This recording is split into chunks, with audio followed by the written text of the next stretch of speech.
So let's have lesson 1. Okay. So Miss Adams begins the class by telling the 8th graders that they will continue their unit Greek myths and legends. So they will discuss 2 stories that they read for homework, the myths of Theseus and Perseus. The teacher proceeds to explain that Theseus and Perseus are classical heroes because they possess the following attributes: superhuman powers, often had a parent who was a god, goddess, or was a noble birth, the ability to accept challenges and perform miraculous feats, and a destructive human frailty. She then points out specific examples of these attributes in the 2 assigned readings. For example, Miss Adams refers students to the pages in the text that describe how Theseus performed the miraculous feats of capturing the bull of Marathon and slaying the Minotaur, and how Perseus killed Medusa. She encourages students to take notes during her explanation. For homework, she instructs the class to read another myth, the myth of Jason, in order to determine if he also possesses the attributes of the classical hero. So I'll be giving you a minute to evaluate this teaching format. So our goal now is to identify whether the lesson was presented inductively or deductively. You may post your answers on chat. Do you think the lesson was presented deductively or inductively? May I see responses from the group? Ayan, okay lang po ba?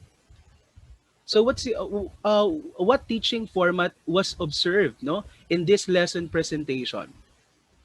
Is it deductive or inductive?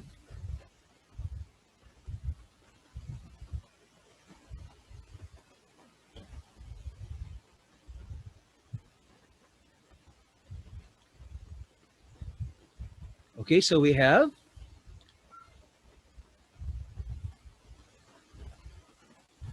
Hi, sir. Si Sir Mark po from UCB is trying to raise his hand.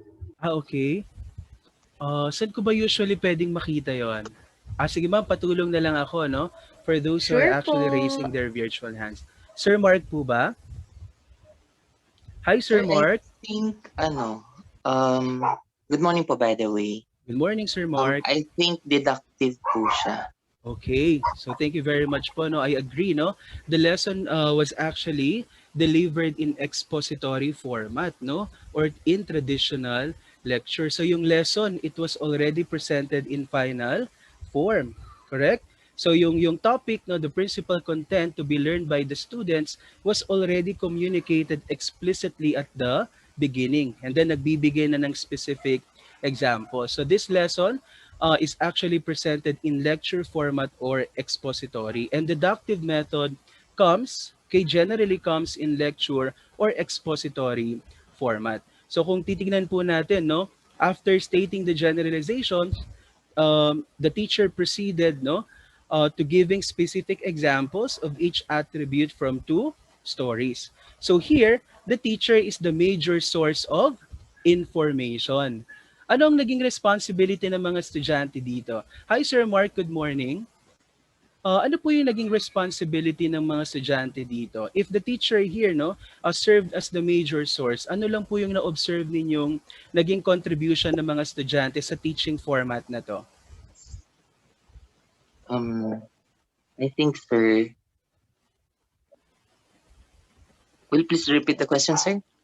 Na-involve po ba yung mga estudyante sa discovery activity? Ano lang po yung naging contribution nila dun sa lesson? May na-observe po ba kayo na activity na pinagawa ni teacher aside from listening? Attentively sa sinasabi ni teacher? The teacher engaged her students to do some activities as stated here.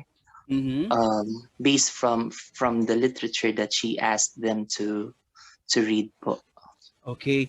So kahit papaano, no, meron tayong considerable level of student participation, no, that's according to Sir Mark. Sir Mark, thank you very much po, no.